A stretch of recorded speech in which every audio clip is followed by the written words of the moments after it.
tuko na mwenyekiti wa kamati ya mazishi ya aliyekuwa MC wa taifa marehemu MC Pilipili. Tuko Dodoma na hapa ni nyumbani kwa kina MC Pilipili, na mwenyekiti tuko na hapa kwa ajili ya kuweza kuzungumza naye mambo mengi, kwa sababu hapo awali kaka wa marehemu alieleza mengi kuhusiana na sababu ya kifo cha MC Pilipili ambaye ni mdogo wake, lakini pia tuko na mwenyekiti ambaye pia ni msemaji pia wa familia, atakwenda kutueleza kinaga ubaga. Kwanza pole sana na msiba mwenyekiti. Asante sana kiongozi. Okay. Tulikusikia speech yako mchana, ulisema kwamba chochote kuhusiana na kinachoendelea hapa ni vizuri watu wakakuuliza wewe ili uweze kuwapa majibu yaliyo kamili. Kaka amesema kwamba marehemu alipigwa na maumivu yale makali ndio yalopelekea kifo chake. Kwa upande wako labda kuna kauli ilisema kwamba pale kuhusiana na waliompiga, hilo swala unaliachia jeshi la polisi. Labda utubrief tu kwa urefu juu ya swala hili linaloendelea. Swala la kupigwa au swala tu la mpaka kufikia na mauti, lakini vipi rai yako kwa watu wanaotoa kauli za mitandaoni, maneno tofauti ambayo ni nje ya matamko ya kifamilia? Yaani kwa kifupi labda niseme, jana nilizungumza na leo nazungumza tena. Tulikuwa tunasubiri taratibu za kitibabu. Kama alivyosema kaka, ndivyo ilivyo. Tumekwenda hospitali, tumejiridhisha wote baada ya kupokea taarifa ya madaktari kwamba walichokiona kwa marehemu mpendwa wetu MC Pilipili amekutikana na majeraha ya kupigwa. Aliyempiga hatuwezi kumjua kwa sababu marehemu alituachia fumbo. Hakuzungumza na mtu yoyote, alikuwa wapi, ametolewa wapi na akapigwa na nani. Kwa hiyo hilo ni fumbo ambalo ametuachia. Kwa ukisikia chochote anachosema kwamba sijui ilikuwaje, hizo ni hisia. Taratibu za kitibabu zimesema yale majeraha alionayo yanaonyesha ni majeraha ya kupigwa. Full stop.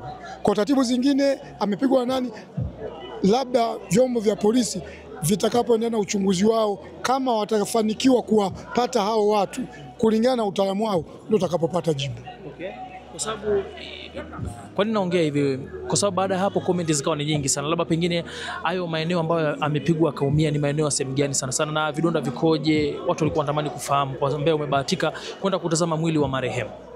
Baba, niwaambie watu kwamba kwa mtazamo wa nje hana jeraha lolote kubwa.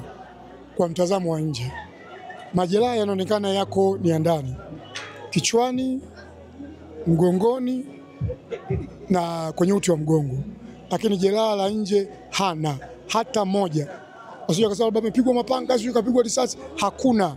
Majeraha yote alionayo ni ya ndani, kwa maelezo ya maskari pamoja na matabibu.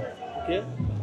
Vipi kuhusiana na utaratibu wa kesho sasa? Ratiba ikoje kwa ndugu jamaa na marafiki, lakini pamoja na mashabiki wa Tanzania wote ambao kuna mmoja ama nyingine wangependa kushiriki zoezi la kesho? Kwa sababu tumeelezwa kwamba mwili utafika hapa na patakuwa ni ibada fupi, lakini mwili utalala hapa, lakini kesho yake ambayo ni Alhamisi ratiba zingine zitaendelea uwanjani. Labda utupitishe hapa mwenyekiti katika ratiba hii.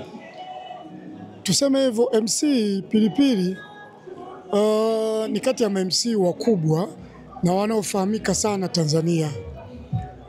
Kwa hiyo kama familia tulikubaliana tuwe tuna siku mbili kwa ajili ya ibada na kutoa heshima za mwisho. Lengo na makusudi, familia ambayo wanaishi nayo hapa, ina maana wakazi wa Swaswa, yumkini kulingana na utitiri wa watu ambao watakuwepo Alhamisi, tuwape nafasi ya kuaga kesho. Tunatarajia ikimpendeza Mungu kesho ibada ianze saa 7 mchana. Tutaanza kwa ibada saa 7 mchana, alafu kisha hapa tutapata historia fupi ya marehemu mpendwa wetu, alafu tutatoa na nafasi vile salamu mbalimbali za watu wachache za rambirambi, na familia, vyama vya karibu hapa na kadhalika. Kisha tutatoa nafasi ya kutoa heshima za mwisho, alafu mwili utalala hapa nyumbani. Saa 3 asubuhi kesho kutwa Alhamisi tutaanza maandalizi ya kwenda Chinangali Park. Safari yetu itakwenda Chinangali Park majira ya saa 4 kamili. Ibada Chinangali Park itaanza, na ndio taratibu zote za ibada, salamu za rambirambi, kutoa heshima za mwisho zitafanyika mahali pale. Na ikimpendeza Mungu tunatamani vyote hivyo viishe saa 8 kamili ili tuende tukampumzishe ndugu yetu MC Pilipili. Tumalize mapema ili tuwawezeshe wale waliojitoa kuja kumsindikiza MC Pilipili wapate nafasi za kurudi jioni kwenda na majukumu mengine. Okay, mwenyekiti, kwa kumalizia, wako watu wanahusisha kwamba kifo cha MC Pilipili kimesababishwa na msongo wa mawazo, masuala ya mahusiano na mambo mengine kadha wa kadha. Hii inahusishwa sana. Sasa sijajua kama msemaji wa familia unaipangua vipi hii na kuweka mstari ulionyoka, kwa sababu watu wanahusisha labda pengine msongo wa mawazo ndio umepelekea kifo chake, na bado watu wanaendelea tena kuzungumza sana kwenye mitandao ya kijamii. Mwenyekiti, tupitishe, toa tamko tu kuweka usawa katika hili. Naomba niwatoe watu kwenye kulishwa matango pori. MC Pilipili ninamfahamu vizuri. Alipita kipindi kigumu kweli, alionekana na msongo wa mawazo, lakini miezi kadhaa 6, 7, 8 alikuwa yuko kwenye normal position akiendelea na kazi zake kawaida. Kwa kifo hichi cha MC Pilipili akihusishwi kabisa na msongo wa mawazo. Hapa niseme tu kwa kifupi, Pilipili akiwa mzima amekuja na afya yake kabisa, na alikuja kwa ajili ya kufanya kazi ya UMC, na aliwasiliana vizuri kabisa na DJ wake ambaye anakwenda kufanya naye kazi.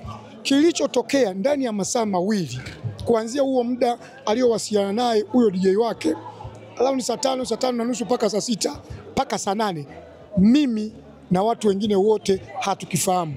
Niseme tu tulimpokea Pilipili kwa kupitia huyo DJ wake akiwa katika hali ya kuchoka, akiwa na maumivu, akiwa haoneshi jeraha lolote ambalo linaonekana. Wakampeleka hospitali katika zahanati ya Ilazo. Walipomfikisha kule, wamepambana naye, ikashindikana, Mungu akamchukua. Lakini wasihusishe kabisa na kusema alikuwa na msongo wa mawazo. Tumesema alikuwa na majeraha ambayo madaktari wamethibitisha majeraha hayo ni ya kipigo. Msongo na kipigo ni vitu viwili tofauti. Kwa hiyo masuala ya msongo, wasiwalishe watu matango pori, wale wasiwatafutie watu wengine matatizo. Tusubiri jeshi la polisi lifanye kazi yake. Watakapopata taarifa kamili, basi watakuja kutujuza. Yeye ni mtu maarufu, taarifa kamili zitakuja. Okay, mtazamaji wa Bongo 5 Network, alikuwa ni mwenyekiti ameeleza kwamba maneno yanaendelea kwenye mitandao ya kijamii kuhusiana na kifo cha marehemu MC Pilipili kwamba hakuwa na msongo wa mawazo. Alikuja Dodoma akiwa na afya kamili, lakini uchunguzi unaendelea. Jeshi la polisi wanasimamia swala hilo na watatoa taarifa. Mimi ni Hilari, ndio kwa nasi hapa ni Dodoma.